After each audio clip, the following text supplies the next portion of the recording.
अस्सलाम वालेकुम नाजरीन, मैं आपकी मेज़बान Saira Ashir the show maker में हाजिर हूँ। मोहब्बत का सफ़र आगाज़ करते हैं, नए जज्बों को लेकर एक नई शुरुआत करते हैं, दिलों के आसमानों तक चलो उड़कर पहुँचते हैं, हवाओं में महकते हैं, फ़िज़ाओं में चहकते हैं। जी नाजरीन, आज के जो हमारे मेहमान हैं वो एक डायरेक्टर भी हैं, एक प्रोड्यूसर भी और एक फ़िल्म मेकर भी हैं, फ़रहान साहब। आइए हम आपकी उनसे मुलाकात करवाते हैं। अस्सलाम वालेकुम। जी वालेकुम सलाम। क्या हाल है आपके? खैरियत से हैं? जी मैं ठीक, आपके कैसे मिजाज है? जी अल्लाह का शुक्र, ठीक ठाक। Thanks for inviting me. बहुत शुक्रिया आप लोगों का कि आपने मुझे बुलाया। जी आपका भी बहुत शुक्रिया कि आप अपने कीमती टाइम में से हमारे लिए टाइम निकाल कर आए। Most welcome. जी आप ये बताना पसंद करेंगे कि डायरेक्शन में आप कैसे आए और इस फील्ड के बारे में आप क्या कहेंगे? डायरेक्शन में कैसे आया, ये मतलब थोड़ी सी लंबी कहानी ऐसी है कि मेरे अलावा ही मेरी फैमिली मेम्बर्स में काफ़ी सारे लोग मीडिया से मुतालिक हैं, तो उनको देख के भी शौक़ हुआ। और अक्सर ऐसा होता था कि मैं जब आर्टिस्ट एक्टिंग कर रहे होते थे तो मैं आर्टिस्ट के अलावा ये देखता था कि ये इनको कौन करवा रहा है ये सारा काम, कि कौन इनको मतलब बता रहा है कि ऐसे करना है, यहाँ से जाके वहाँ तक खड़े हो जाना है, कैमरा में आपको इस तरह से आना है, एडिट कैसे हो रही है, कट टू कट कैसे हो रहा है। इसमें मेरा ज़्यादा इंटरेस्ट था। इवन स्टार्टिंग में जब मैंने स्टार्ट किया है अपना, तो मैंने एज एन एक्टर स्टार्ट किया था और एज अ होस्ट मैंने अपना पहला प्रोग्राम किया था, लेकिन उसमें मुझे मज़ा नहीं आया इतना, क्योंकि उसमें भी जब मैं कर रहा था, एक्टिंग भी कर रहा था और होस्टिंग भी जब मैं कर रहा था, तो मैं ये देखता रहता था डायरेक्टर क्या कह रहा है, तो उसको मैं फॉलो करता था कि डायरेक्टर कैसे किस तरह से एंगल बता रहा है, क्या कर रहा है। तो मैंने कहा नहीं, मुझे डायरेक्शन में ही आना है, मुझे एक्टिंग से ज़्यादा मुझे वो क्रिएटिविटी ज़्यादा मुझे मज़ा आया, उसमें पसंद थी मुझे। फिर ये हुआ कि कोई रिसोर्स एज सच कोई नहीं था, हालांकि फैमिली में काफ़ी लोग थे, लेकिन मैं किसी से कहना नहीं चाहता था। तो मैंने कहा था आऊँगा तो अपने बेस पे आऊँगा। तो थैंक्स टू इंडस टीवी और गज़नफ़र साहब, जो कि पूरा इंस्टीट्यूट थे, बेसिकली सारे लोग हम वहीं से, जितने भी आप आजकल जितने भी लोग मीडिया में मुख्तलिफ़ जगहों में मुख्तलिफ़ पोजीशंस पर काम कर रहे हैं, वो सब के सब गज़नफ़र साहब के लगाए हुए पौधे हैं, जो कि अब बड़े हो गए, दरख्त बन गए। तो उनके पास किसी के रेफरेंस में पहुंच गया वहाँ पर, और मैंने कहा कि मुझे डायरेक्शन करनी है, मुझे ड्रामा बनाना है। तो उन्होंने कहा पहले बनाया, मैंने कहा नहीं पहले नहीं बनाया, और लेकिन मैं समझता हूँ कि मैं अच्छा बना लूँगा। तो उसमें फिर उन्होंने कहा कि तुम पहले जो हो ऑफिस का, इवन मैं उन दिनों भी मतलब मेरा बाहर आना जाना काफ़ी होता था, तो मेरा एक्सपोजर सारा बाहर का ही था, उस वक्त भी कनाडा का ही था। तो उन्होंने कहा कि तुम वहाँ रहते हो, लेकिन यहाँ पर आके तुम्हें थोड़ा दिन यहाँ का एनवायरनमेंट समझना पड़ेगा, तो तुम कुछ दिन ऑफिस आओ, देखो यहाँ पर क्या किस तरह से काम हो रहा है, क्या किस तरह से सब कुछ चल रहा है यहाँ पर। तो वहाँ पर सलीम शौकत साहब होते थे, उन्होंने बहुत कोऑपरेट किया मेरे साथ। वहाँ पर मैं उनके अंदर ऑब्जर्वेशन मैंने देखा, मुख्तलिफ सेट्स पे जाता था, किसी को मैंने मतलब वो नहीं किया कि मतलब मैं कोई असिस्ट कर रहा हूँ या कुछ, मैं सिर्फ काम बैठ के देखता रहता था। तो एक दिन अचानक ही सलीम शौकत ने मुझे बुलाया और उन्होंने कहा कि वो गज़नफ़र साहब की तरफ से ये है कि आप ये मेरा नाम मोहब्बत एक सीरीज़ थी बहुत मशहूर उनकी, तो उसका एक ड्रामा आपको जो है वो डायरेक्ट करने के लिए दिया है। मैं बहुत खुश हुआ। वो पहला ड्रामा ही माशाल्लाह मेरा बहुत ज़बरदस्त, मतलब बहुत ही अच्छा चला गया। वो उसमें महविश और काफ़ी अच्छे उस पर आर्टिस्ट थे, महविश याद वगैरह थे उसमें, वो बहुत अच्छा चला गया। उसके बाद बस चल काम चलता रहा और इंटरेस्ट मेरा, और जैसे जैसे काम बढ़ा इंटरेस्ट भी बढ़ा, और सीखने का अमल तो जारी रहता ही और अभी तक जारी है। तो बस सीखते सीखते मतलब डायरेक्टर भी आखिरकार एक्टिंग के साथ क्या छोड़ दी, होस्टिंग छोड़ दी, और फिर मैं डायरेक्शन की तरफ ही तो कम्प्लीटली डायरेक्शन की तरफ आ गया मैं फिर। तो आप क्या समझते हैं कि ज़्यादा आसान डायरेक्शन है या प्रोडक्शन? आसान तो कुछ भी नहीं है जी। मेहनत हर काम में है, ना प्रोडक्शन आसान है ना डायरेक्शन आसान है। प्रोडक्शन मेरे लिए बहुत मुश्किल है, क्योंकि मुझे पैसों का लेन देन और हिसाब रखना ये सारा मेरे लिए बहुत मुश्किल काम है, मैं उसमें पढ़ता ही नहीं हूँ। क्रिएटिविटी मेरे अंदर मतलब मैं करना चाहता हूँ, मेरे अंदर है, मैं समझता हूँ कि है भी, तो मैं उसी को जो है वो अपने यूटिलाइज़ करना चाहता हूँ, उसी को मैं मतलब यूज़ भी करना चाहता हूँ।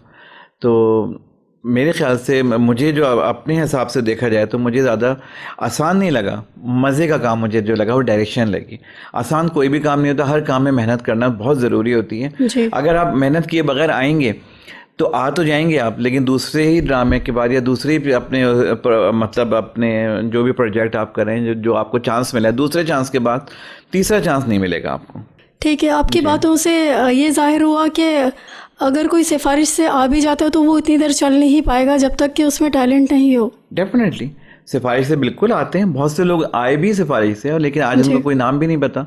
लेकिन कुछ ऐसे हैं जो वाकई सिफारिश से आए, लेकिन एंट्री ली उन्होंने, लेकिन उनको अंदाज़ा हो गया कि सिफारिश पे आ तो गए हम लोग, लेकिन अगर यहाँ टिकना है, लंबा नाम बनाना है, बड़ा नाम बनाना है अपना, तो फिर हमें मतलब कुछ मेहनत करना पड़ेगी। और फिर शौक खुद ब खुद डेवलप होता जाता है। जब आप सपोज, हम लोग तो कैमरे के पीछे वाले लोग हैं, स्टार मेकर हैं बेसिकली हम स्टार खुद नहीं हैं, लेकिन हम स्टार बनाते हैं। सारे जो डायरेक्टर जो भी बैक टू द कैमरा जितने भी लोग हैं, टेक्निकल टीम है, वो सारे मतलब आर्टिस्टों को बनाने वाली वही है। उसमें आर्टिस्ट की अपनी मेहनत, अब जितनी मेहनत वो आर्टिस्ट करेगा उतनी ही ज़्यादा वो जाके आगे ऊपर जाएगा। तो मेहनत तो हर चीज़ में ज़रूरी है। और जब उस किसी जो भी अगर कोई किसी की रेफरेंस से आया है, सिफारिश से आया है, वो मेहनत नहीं करेगा और वो कहेगा नहीं मेरी सिफारिश ही बात। एक बंदा अगर मेहनत नहीं कर रहा, वो सिफारिश कितने दिन काम आएगी? जिसने उसकी सिफारिश की है वो एक दफ़ा सिफारिश से उसको काम दिला देगा, अच्छा काम नहीं करेगा, वो दूसरी दफ़ा उसकी सिफारिश वो भी नहीं करेगा, कभी भी नहीं करेगा, क्योंकि उसका अपना नाम भी ख़राब हो रहा होगा ना। तो फिर जो आता है तो उसको मेहनत करना पड़ती है, और वो मेहनत करके बहुत फिर, और फिर मेहनत की एक दफ़ा आदत पड़ जाए तो बस वो फिर तो मतलब आपको खुद अपने अंदर कुछ कमी, अगर आपको कमी महसूस होने लग जाती है, अगर आपने अच्छा शॉट नहीं दिया है जी तो वो आर्टिस्ट खुद भी पता होता है कि मैंने अच्छा नहीं किया। तो मुझे वो बहुत दफ़ा ऐसा हुआ है कि आर्टिस्ट आके मुझसे कहते हैं कि सर अच्छा नहीं हुआ, हम चाहते हैं कि इससे भी अच्छा करें, एक और दफ़ा हम एक रीटेक और ले लें आप। जो कि मेरे हिसाब से अगर मैं कहता भी हूँ कि नहीं सही है, ठीक है, मुझे अच्छा लग गया है, तो लेकिन जब मैं आर्टिस्ट का इतना इंटरेस्ट देखता हूँ कि वो जी और मज़ीद अच्छा करना चाहता है वो, तो फिर मैं ज़रूर उसको चांस देता हूँ। मैं कहता नहीं अगर तुम और अच्छा करना चाहते हो तो डेफिनेटली करो, क्योंकि ये प्रोडक्ट मेरी अकेले की प्रोडक्ट नहीं है, इसमें हम सबका हाथ है। अगर इसमें कोई सक्सेस होता है तो सिर्फ मेरी सक्सेस नहीं, वो आपकी भी सक्सेस है, वो हमारी पूरी टीम की सक्सेस है। तो इस मामले में मैं बहुत ज़्यादा लीनियंट हूँ, और मैं बहुत सुनता सबकी ज़रूर हूँ, अगर सब अच्छी चीज़ हो तो उसको मान भी लेता हूँ। जी। तो आप क्या समझते हैं, एक्टिंग सीखने से आती है या फिर ये कुदरती सलाहियत होती है? ये भी देखिए, कुदरती सलाहियत तो होना ज़रूरी है, बहुत इम्पॉर्टेंट है, क्योंकि एक्टिंग सीखने से अपने अंदर एक्टिंग के अंदर इम्प्रूवमेंट आ सकती है। जी लेकिन अगर जिसको आप एक्टिंग का शौक़ ही नहीं है, वो एक्टिंग नहीं करना चाह रहा, जैसे अगर कोई मैथ पढ़ना नहीं चाह रहा, उसको ज़बरदस्ती आप मैथ पढ़ाएंगे तो वो कभी भी मैथ में मास्टर्स नहीं कर सकेगा। उसको फिज़िक्स पसंद है या उसको अगर बायोलॉजी पसंद है तो वो बायोलॉजी में ही जाएगा। उसको लड़ झगड़ के डंडे से के ज़ोर पे वो पढ़ तो लेगा, लेकिन उसको आगे वो किसी काम नहीं आएगा। बिल्कुल इसी तरह से तो जी अगर किसी को एक्टिंग का शौक़ नहीं है, उसमें लगन नहीं है, तो वो कितना ही पढ़ ले, कहीं से भी पढ़ ले, वो न्यूयॉर्क फिल्म वहाँ से पढ़ के आ जाए तो भी वो मतलब कामयाब नहीं होगा, कि उसको शौक़ ही नहीं है।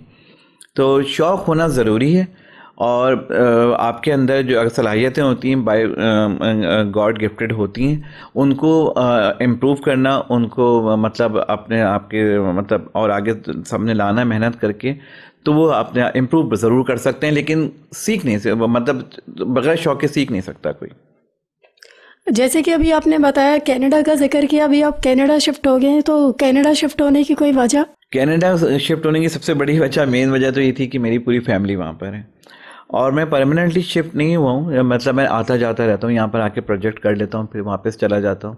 अभी भी मैं तकरीबन लास्ट 4 मंथ्स हो गए मैं यहीं पर ही हूँ, और ये कि मैं प्रोजेक्ट करने ही आया हुआ था, और एक प्रोजेक्ट पे मैंने कंप्लीट भी कर लिया, और दूसरे प्रोजेक्ट से बातचीत चल रही है मेरी।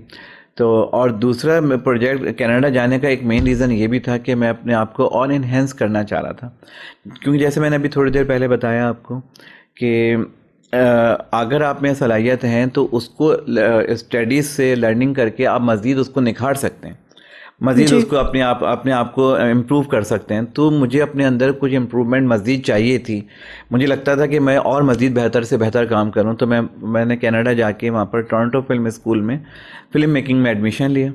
वहाँ से मैंने 2 साल का वहाँ से ग्रेजुएशन कंप्लीट किया है। तो ये मेन रीज़न मेरा ये भी था कि मैं टोरंटो फिल्म स्कूल में पढ़ूँ, क्योंकि उसका बड़ा नाम सुना था मैंने, और नाम जैसा सुना था वहाँ पढ़ के फिर मैंने महसूस भी किया उनके पढ़ाने का तरीक़ा, उनके मतलब इक्विपमेंट, ईच एंड एवरीथिंग, मतलब वहाँ पर जो आउटस्टैंडिंग काम था। हम लोग जो अपने कॉलेज के प्रोजेक्ट्स हमारे ऐसे होते थे कि बस वो उनके पास इक्विपमेंट एक से एक होता था, हमें सारे इक्विपमेंट ऐसे उठा के दे देते थे। हम सभी स्टूडेंट थे वहाँ पर, तो मैं यहाँ से कितना ही काम करके गया था। मैं वहाँ पर जाके मैं वहाँ पर एक न्यू कमर स्टूडेंट था। मैं वहाँ पर मैं कोई जी। डायरेक्टर नहीं था, वहाँ पर मैं एक स्टूडेंट था। टीचर जिस तरह से पढ़ाते थे उनको फॉलो करना, उनके तरीके को देखना, और अपने मतलब वहाँ पर जाके मैंने अपने आप को बहुत पॉलिश किया बस पे। ठीक है, जैसे कि आपने बाकायदा तालीम हासिल की डायरेक्शन की, तो पहले और सीखने के बाद आप क्या फ़र्क महसूस करते हैं? काफ़ी फ़र्क महसूस करता हूँ, क्योंकि पहले जो मैं था डायरेक्शन में, मैंने उस वक्त भी मैं अपने हिसाब से मैं बेहतर से बेहतर करने की कोशिश ज़रूर करता था। और मतलब मेरे अल्लाह का शुक्र है, पिछला रिकॉर्ड जो था मेरे ड्रामे हर चैनल पे चले, तो वो अच्छे सक्सेसफुल भी हुए। लेकिन शायद मैं अपने आप को महसूस करता हूँ कि मैं टेक्निकली तौर पे शायद इतना साउंड उस वक्त नहीं था। मुझे जो जी। था वो इतना अंदाज़ा नहीं होता था कि लाइट कहाँ से मैं दूँ, कैमरा एंगल्स कौन सा रखूँ। तो अब मुझे ये हर चीज़ के बारे में मुझे पता है कि लाइट्स, क्योंकि अब पहले मैं टीम वर्क उस वक्त भी होता था, टीम वर्क अभी भी है। कैमरामैन अपना काम करते हैं, टेक्नीशियंस अपना काम करते हैं, तो और डायरेक्टर अपना काम करता है। लेकिन सबको लीड जो कर रहा होता है बेसिकली वो डायरेक्टर कर रहा होता है। कैमरामैन अपनी मर्जी से कभी कोई शॉट नहीं लेगा जब तक उसको डायरेक्टर नहीं कहेगा। तो अब जिस तरह से टेकिंग पहले थी मेरी, तो उस सीन टेकिंग में, शॉट टेकिंग में अब बहुत फ़र्क आ गया है। मुझे लाइट्स का ज़्यादा पता है, मुझे एंगल्स का ज़्यादा पता है, मुझे पता है कि कौन सा एंगल में, और सबसे बड़ी बात जो मूव्स का, क्योंकि वहाँ पर है कि अब जब हम लोग पहले जो हमने ड्रामे हमने भी किए, और हमने यहाँ पर अभी भी ड्रामे बहुत से मैं देखता हूँ, तो वो ड्राइंग रूम ड्रामा है। उसमें जी। मतलब एक मास्टर शॉट ले लिया, फिर सोलो पे आ गए, या टू शॉट ले लिया, बस ये मतलब ये होता था। मूव्स नहीं होती थी, हम एक जगह बैठ के बस या खड़े होके बात करें या बैठ के बात करें।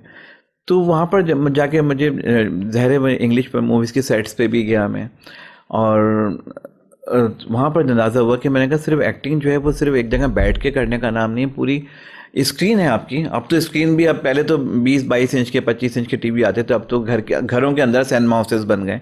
जी। 80 इंचेस के टीवी भी हैं, 60 इंचेस के भी हैं, और वो समझे घर में मिनी सिनेमा बन गया आपका। तो स्क्रीन बड़ी है तो आपको फिर उसी तरह से, बड़ी स्क्रीन के हवाले से उसी तरह से आपको शूट भी करना पड़ती है।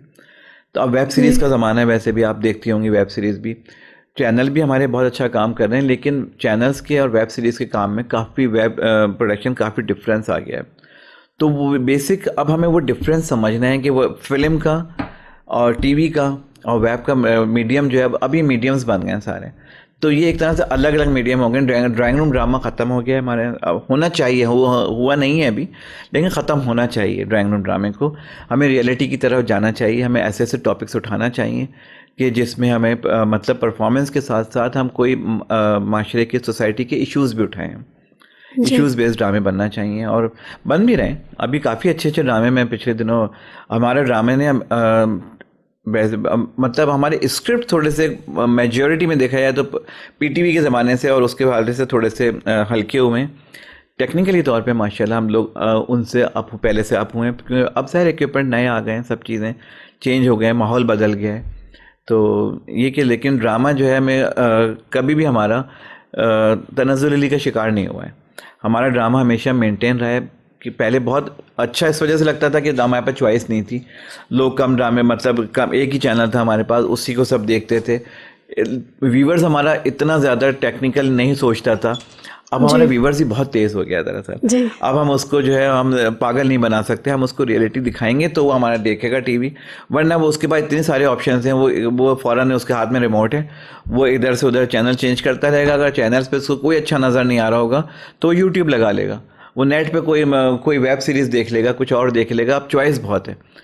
तो ये है कि हमें मतलब ड्रामा जो है वो, लेकिन फिर भी अभी भी हमारा माशाल्लाह बहुत अच्छा है। सर, ब्रेक का टाइम हो गया। जी नाजरीन, जैसे कि आपको मालूम है कि ब्रेक लेना कितना ज़रूरी है, मिलते हैं एक छोटे से ब्रेक के बाद।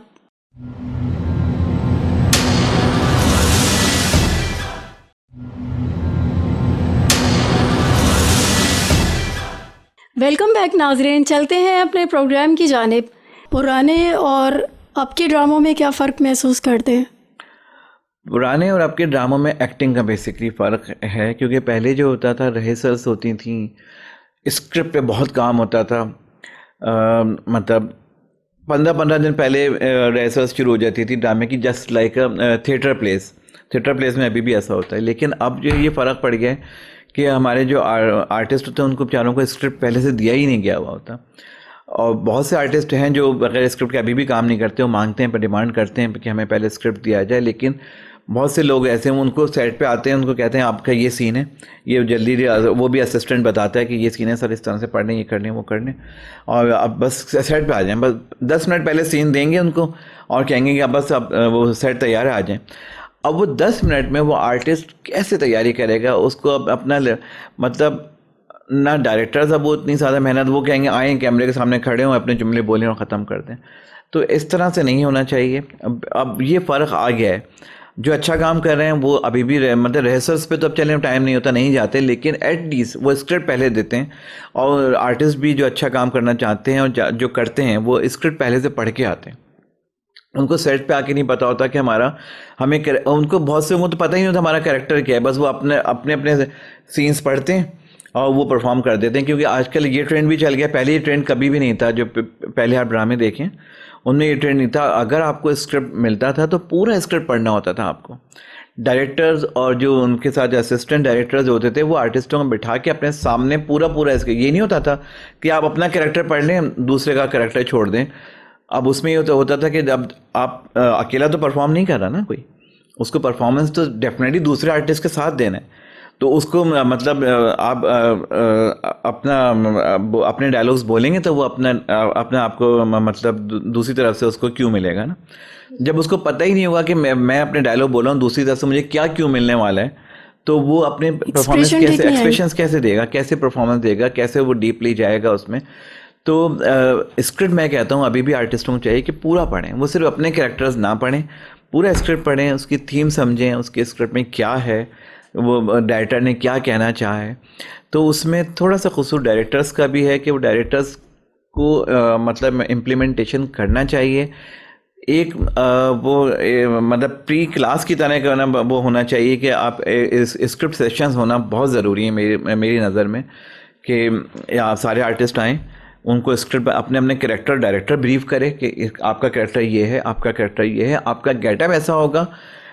मेकअप आर्टिस्ट पूरी टीम का उस वक्त उस सेशन में होना ज़रूरी है, ताकि मेकअप वालों को पता चले कि ये गेटअप किस तरह का है, हमें क्या, और इसका सिनेरियो क्या है, बैक पे क्या चल रहा है।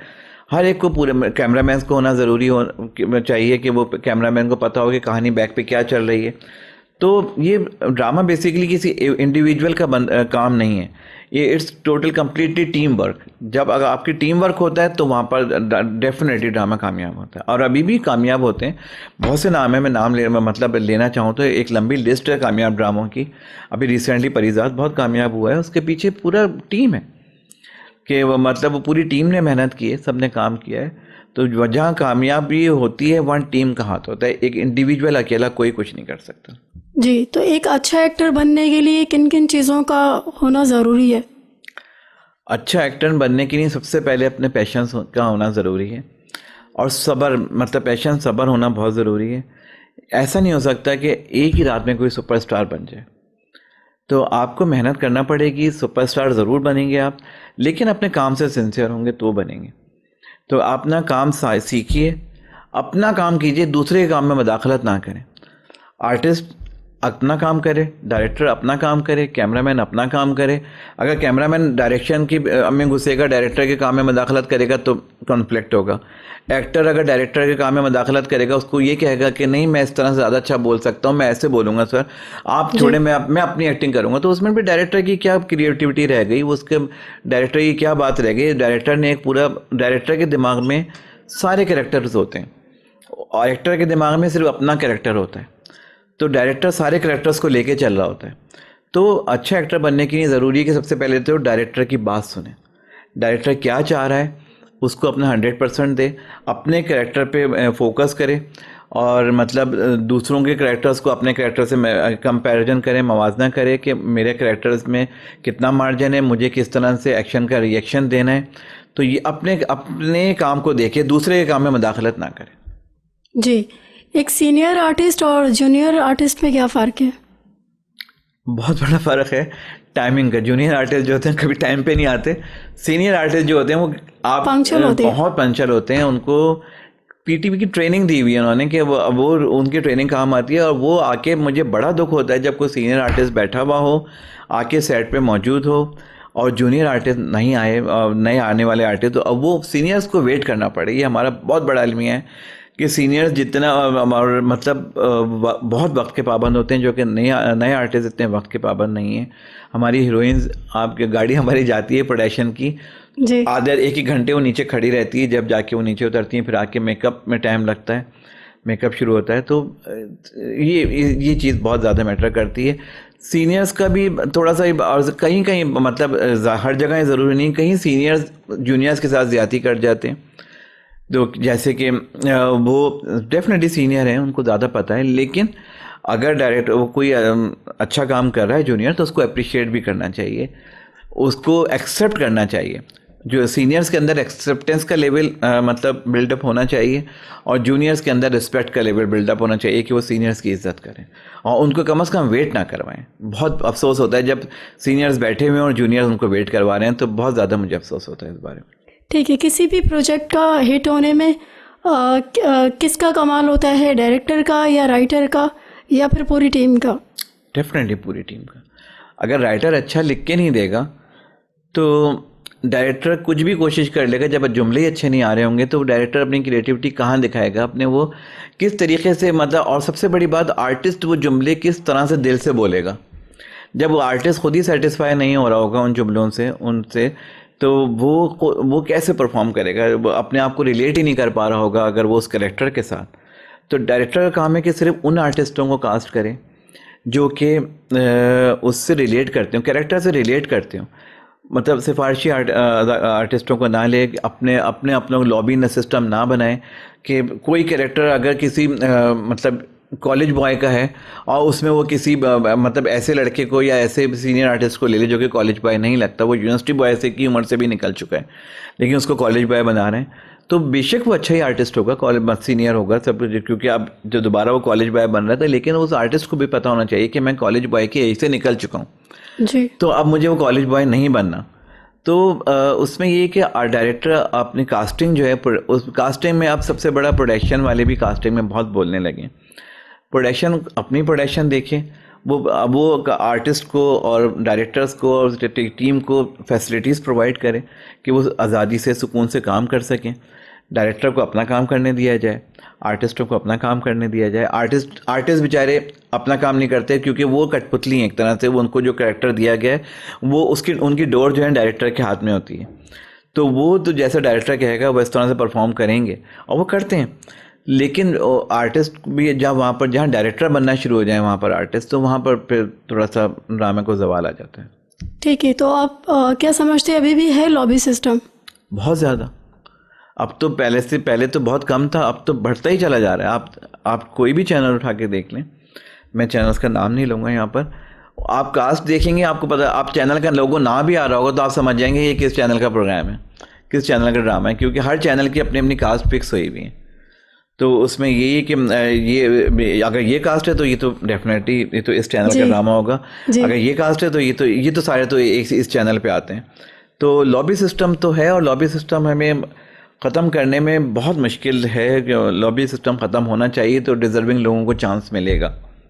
अगर लॉबी ख़त्म नहीं होगी, और जो कि बहुत मुश्किल लगता है मुझे कि ख़त्म हो, क्योंकि सभी लॉबी सिस्टम का शिकार हैं।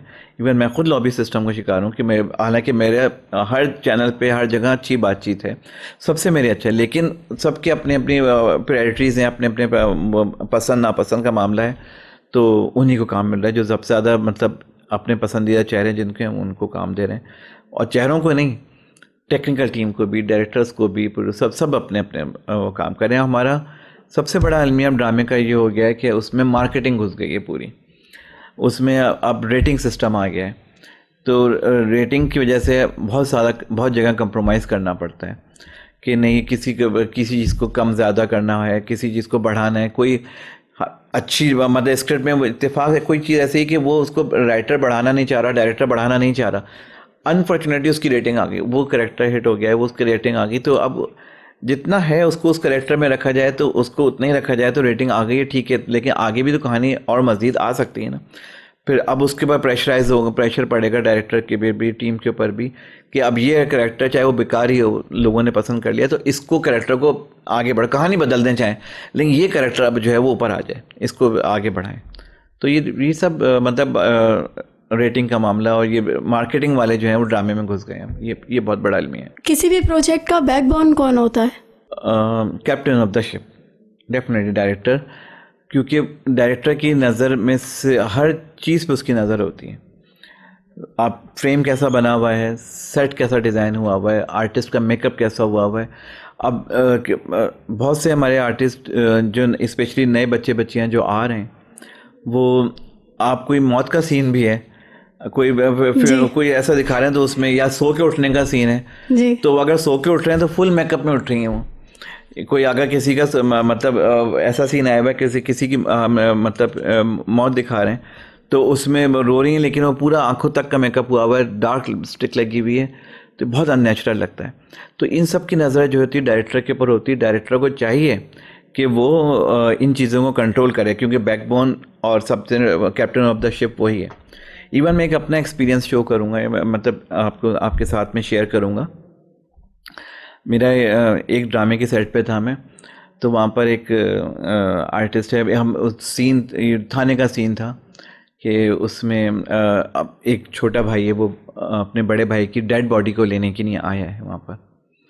तो अब मैंने मतलब सीन समझा दिया, सब कुछ हो गया थाने में। जब छोटा भाई वो आया है सेट के ऊपर, अच्छा मतलब सेट के ऊपर जब सीन जैसे ही सेट के ऊपर आके बैठा है, मेरी नज़र उस पर पड़ी है, तो वो तो मतलब उसके बालों में जेल लगा हुआ पूरे, मतलब बेस पूरा, और कहीं से भी नहीं लग रहा था कि ये इसका भाई की डेथ हुई है, और लग रहा था कि फैशन शो से उठ के सीधा यहाँ पर आ गया जी। तो मैंने कहा मैं करूँगा। मैंने कहा तुम जाओ मुँह धो के आओ, और क्यों बाल बिखेरो, तुम परेशान, तुम मुख्तलिफ हॉस्पिटल्स में फिरे हो, तुम जाके मुख्तलिफ थानों में तुमने जाके देखा है, तुम्हें सड़क पर ढूंढा है तुमने, तो इस बार जब तुम आके थाने में, जब तुम्हें थाने से फ़ोन आया है, तुम लास्ट में थाने पे पहुँचे हो, तो तुम्हें तो मतलब इतना परेशान हो, इतना मतलब गुड लुक नज़र ही नहीं आनी, तुम्हारी लुक पे का है ही नहीं ये काम। तुम गुड लुकिंग हो तो इस पर तुम्हारी एक्टिंग से तुम्हारी लुक निकलेगी। तुम वो परफॉर्मेंस दो कि जिसमें तुम्हारे भाई की डेड बॉडी पड़ी हुई है और तुम उसको जाके मतलब रिसीव करने आए हो, तो मुँह धो जाके और अपने पूरा गेटअप चेंज करवाया। मैंने सीन डिले हुआ, उसने मतलब मेरे साथ आर्गुमेंट किया। मैंने कहा था आर्गुमेंट की ज़रूरत ही नहीं है, अगर तुम्हें नहीं करना तो मैं अभी के अभी पूरा जितना ड्रामा शूट हुआ हुआ है मैं वो सारे सीन दोबारा रीशूट कर लूँगा, लेकिन मैं नहीं लूँगा। मैं इतना ज़्यादा इलॉजिकल बात जो है वो, जो कि आजकल हमारे, मैंने जैसे पहले बताया कि व्यूवर्स बहुत ज़्यादा मैच्योर हो गया है, उसको पता होता है कि हम नोटिस करते हैं वो। तो बहरहाल वो जब आया और इसके बाद उस आर्टिस्ट की भी अच्छी बात थी, उसने वो भी किया, वो भी करना भी था उसको, लेकिन जब वो सीन उसने ऑन एयर अपना सीन देखा है तो उसका मेरे पास, क्योंकि शूट तो ख़त्म हो चुकी थी ऑन एयर जाने के बाद, तो उसका मेरे पास कॉल आई। उसने कहा कि मुझे आपने बहुत बड़े भंड कहना चाहिए कि हमारी ज़बान में तो वो भंड होता है, तो भंड से बचा लिया। और मतलब मुझे कितना ज़्यादा क्रिटिसाइज़ अगर लोग करते, अगर मैं उस गेटअप में जिसमें मैं आया था उस गेटअप में से सीन करता, मुझे अच्छा लग रहा था उस स्क्रीन के ऊपर कि मैंने अपने आप को देखा तो मुझे लगा कि मैं वाकई में कि एक परेशान भाई हूँ जिसकी भाई की डेथ हो गई है और डेड बॉडी को लेने के लिए आया है। तो उसको बस से पसीना भी तो आना चाहिए था, घूम घूम के उसकी धूल मिट्टी भी उसके चेहरे पे घूमने की वजह से होनी चाहिए थी। तो इन शॉर्ट के उसको परेशान लुक होना चाहिए थी। तो उसको मैं स्क्रीन पे अपने आप को देख के मुझे बहुत मज़ा आया। तो मैंने कहा मुझे ज़्यादा खुशी इस बात की हुई कि उसने इस चीज़ को रियलाइज़ किया और मुझे एक्नॉलेज किया इस बात पर। सर ब्रेक का टाइम हो गया जी नाजरीन, जैसा कि आपको मालूम है कि ब्रेक लेना कितना ज़रूरी है। जी नाजरीन, मिलते हैं एक छोटे से ब्रेक के बाद।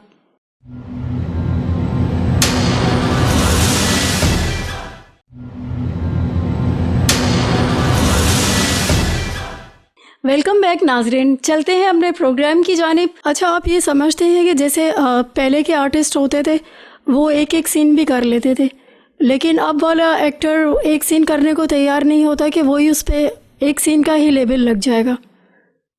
पहले भी देखिए, पहले एक चैनल था, पहले एक चैनल था, उसमें अगर वो कोई एक सीन भी में आता था, क्योंकि व्यूवर्स बहुत सारे थे, तो वो एक सीन में भी अगर परफॉर्मेंस वाला सीन है तो अपने आप को मनवा लेता था उसमें, और वो मतलब अपनी छाप छोड़ के चला जाता था कि एक सीन में आया हूँ मैं उसको, क्योंकि उसको अपने ऊपर भी कॉन्फिडेंस होता था कि मैं चाहे एक सीन में आऊँगा, लेकिन मैं मतलब अगर मुझे उसमें सीन में मार्जिन होगा तो मैं अपना वो मार्जिन ज़रूर गेन कर लूँगा, और मैं लोगों को सीट पे अपनी जगह में बैठने में मजबूर कर दूंगा सिर्फ एक सीन से।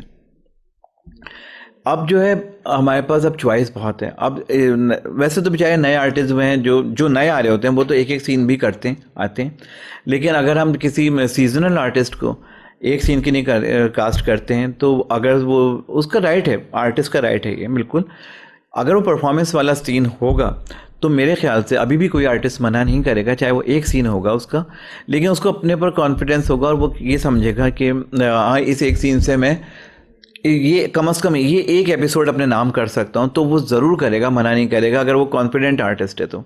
और मैंने देखा है अब नए आर्टिस्ट भी बहुत अच्छा काम कर रहे हैं, और वो एक ही सीन, दो दो तीन सीन में अपने आप को आ जाते हैं, वो मनवाते हैं, और मतलब वो अपने छाप छोड़ जाते हैं।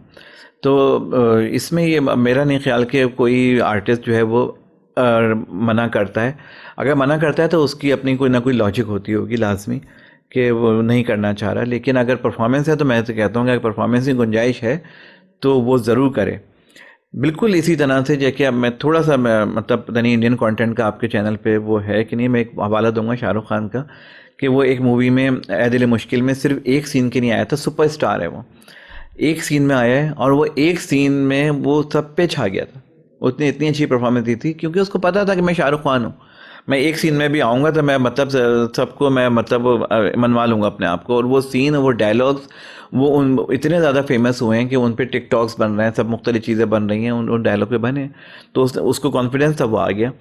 तो यहाँ भी है, हमारे भी बहुत अच्छे आर्टिस्ट हैं जो कि एक एक सीन में, मैंने खुद देखा है बड़े बड़े आर्टिस्ट वो आते हैं और गेस्ट, उनका उनका एक ही इशू होता है कि हमारा जो एंड क्रेडिट्स में नाम आएगा वो गेस्ट अपीयरेंस में आएगा, ये उनका राइट है, क्योंकि वो माशाल्लाह इतना बड़ा नाम है, तो वो एज अ गेस्ट ही आ रहे हैं ना, मतलब तो आप अगर आप उनके मतलब मान रहे हैं उनकी बात, उनके गेस्ट अपीयरेंस में नाम दे रहे हैं, तो मेरा नहीं ख्याल कोई मना करेगा, ज़रूर आएंगे वो।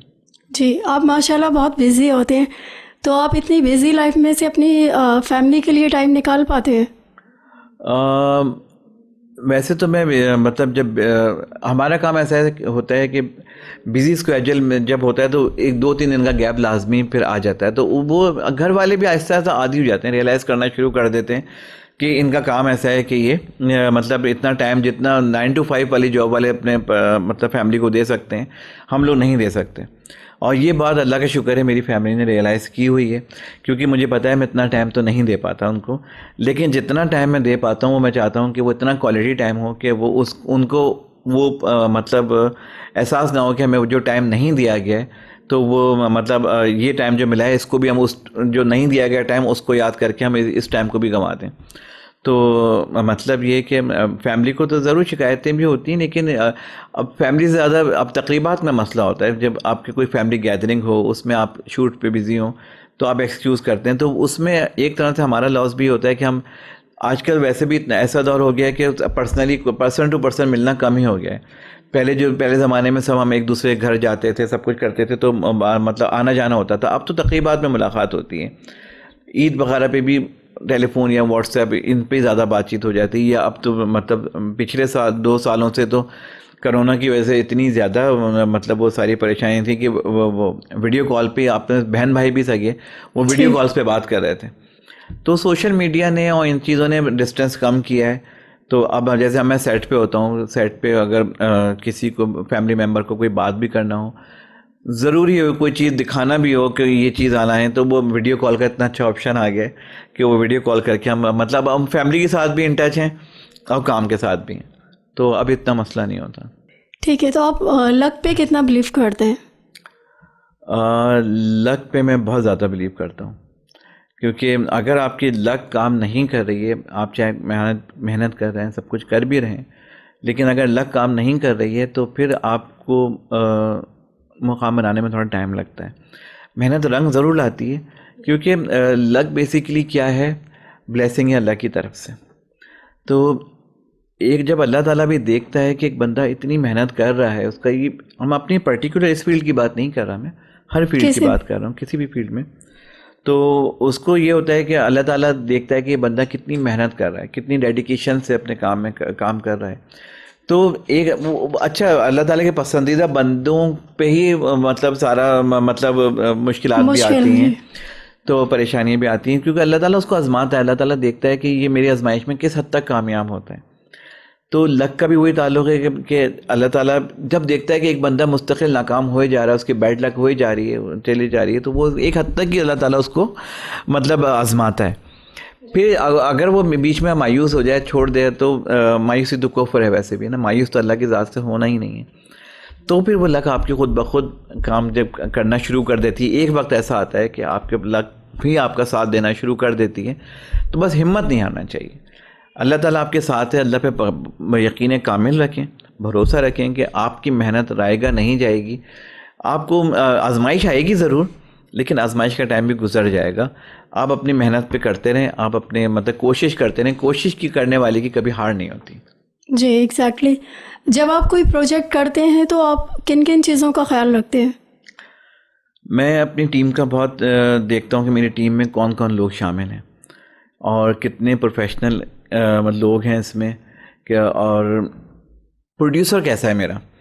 क्योंकि अब आपने जैसे कहा था पहले, आपने क्वेश्चन किया था कि बैकबोन कौन होता है। बैकबोन डायरेक्टर तो होता है, लेकिन डायरेक्टर से भी ज़्यादा एक तरह से अब मुझे जहन में आया है कि मतलब मैं उस पर वो था, प्रोड्यूसर भी एक तरह से बहुत बड़ा किरदार अदा करता है। बैकबोन एक तरह से प्रोड्यूसर है, क्योंकि जब तक प्रोड्यूसर वो फैसिलिटीज़ प्रोवाइड नहीं करेगा जी तो आप उस वक्त तक अच्छा काम नहीं हो सकेगा, फिर आपको कॉम्प्रोमाइज़ करना पड़ेगा।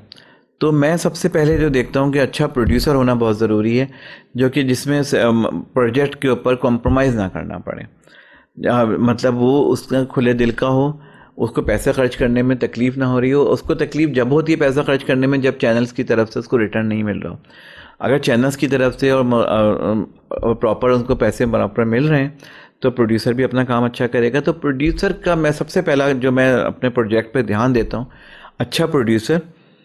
फिर अच्छा, मैं अच्छे आर्टिस्ट भी मैं कहता हूँ, लेकिन अच्छे आर्टिस्ट से मुराद ये नहीं कि मैं सुपर स्टार्स को मैं कह रहा हूँ। अच्छे आर्टिस्ट, अच्छा परफॉर्मर हो, चाहे वो बिल्कुल जूनियर ही आर्टिस्ट हो क्यों ना हो, लेकिन अच्छा परफॉर्मर हो, तो उसको मैं ज़रूर चांस देता हूँ। मैंने जितने न्यू फेसेस इंट्रोड्यूस करवाए हैं, तो शायद इतने मीडिया में बहुत कम लोगों ने करवाए होंगे।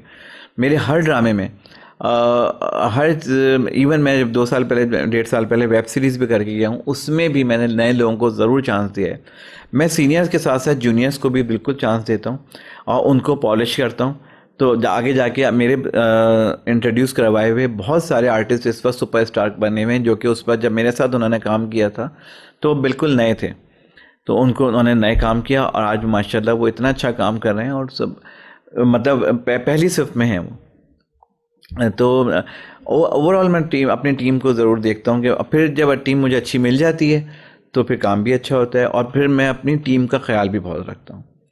मैं बिला वजह का मतलब मेरे नज़दीक एक बहुत बड़ा मेरी सोच है कि जहाँ पर आप गुस्से से कोई काम नहीं निकलवा सकते, मीठे लहजे से, प्यार से आप वो काम अच्छे तरीके से करवा सकते हैं। जी exactly। और ये मैं करवाता हूँ, और मेरे आर्टिस्ट इस बात के गवाह हैं कि मैं मेरे सेट पे कभी भी कोई बहुत चीखम पुकार या कोई डांट डपट कुछ भी नहीं मिलेगी कभी भी, क्योंकि मैं बहुत पोलाइट और बहुत ही कूल रहने वाला बंदा हूँ। बहुत ज़्यादा पैशंस है मेरे अंदर, मैं बहुत सब्र का मादा है, मैं और डायरेक्टर में होना चाहिए, क्योंकि मुझे गुस्सा नहीं आता, अल्लाह का शुक्र है।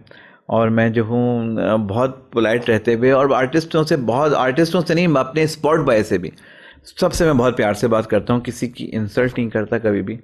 और मुझे अब मेरे काम से वो 100% देते हैं। फिर अगर उनको मैं डांट डपट करके काम करवाऊँ, तो मुझे पता है वो भी फिर टालेंगे काम को। तो वो जी अल्लाह का शुक्र है, मेरी टीम ऐसी होती है कि वो मेरे पर जान देने को तैयार हो जाते हैं मतलब। तो अब मैं ये भी अब कोई फ़र्क नहीं रखता, मैं स्पॉट बॉय के साथ बैठ के भी खाना खा लेता हूँ मैं, वो भी हमारी टीम का हिस्सा है, बच्चे हैं हमारे। वो मैं उनका जो मतलब बाकायदा पूछता हूँ कि इन लोगों ने खाना खाया नहीं खाया, इन लोगों फिर उनको साथ ENG के स्टाफ है, सारे सब स्टाफ में जब सबको खाना लगता है उसके बाद मैं अपना खाना स्टार्ट करता हूँ। क्योंकि मुझे पता है कि वो लोग असल मेहनत, आर्टिस्ट तो अपना गुस्सा दिखा के कुछ ना कुछ करके उसको तो और अच्छे से अच्छा मिलेगा उसको आएगा खाना उसका क्यों। और लेकिन बच्चे सबसे ज़्यादा मेहनत करने वाले, हमारा ENG स्टाफ हर सबसे ज़्यादा मेहनत करता है।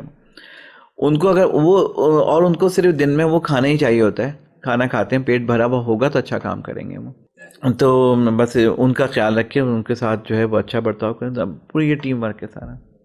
थैंक यू सो मच, आप हमारे प्रोग्राम में तशरीफ़ लाए, जिसके लिए मैं और मेरे डायरेक्टर आपके थैंकफुल हैं। तो आप आखिर में कोई नए आने वालों को मैसेज देना चाहेंगे? नए आने वालों को सिर्फ एक ही मैसेज है मेरा कि वो शॉर्टकट का इस्तेमाल ना करें, मेहनत करें और काम अपने ऊपर कॉन्फिडेंस अपना बरकरार रखें। अगर वो अच्छा काम कर रहे हैं, अच्छा मतलब और अच्छी उनके अंदर सीखने की सलाहियत है, तो उस नए लोगों, पुराने लोगों से सीखें, अपने सीनियर्स को मतलब उनके मतलब हमारे कोई इंस्टीट्यूट तो इतना ज़्यादा, अब तो खैर इंस्टीट्यूट बन गए, इंस्टीट्यूट से आ भी रहे हैं, बहुत अच्छे अच्छे नए अदाकार आ रहे हैं। तो बस शॉर्टकट ना लें। और अब तो हमारे पास मशहूर होने के लिए और बहुत सारे ज़राए हैं। सोशल मीडिया आपको एक रातों रात सुपरस्टार बना देता है। तो नेगेटिविटी की तरफ जाने के बजाय पॉजिटिव थिंकिंग रखें, पॉजिटिवली सोचें, पॉजिटिव अपने थिंकिंग रखें। और रातों रात सुपरस्टार नहीं बनता, कोई भी रातों रात सुपरस्टार ना बने। और लक है अगर आप किसी मतलब एक जुमले से भी अगर आपको सोशल मीडिया हिट कर देता है तो उसको मेंटेन रखना फिर आपकी जिम्मेदारी है। अपनी ज़िम्मेदारी को निभाएं, अपने आप बड़ों को इज़्ज़त करें और मेहनत से काम करें। यही मेरा पैगाम है। जी नाज़रीन, ये था आज का हमारा प्रोग्राम। उम्मीद है आपको पसंद आया होगा। अगले हफ्ते फिर आपसे मुलाकात होगी। तब तक अपनी मेज़बान सायरा आशिर को दीजिए इजाज़त। अल्लाह हाफिज़।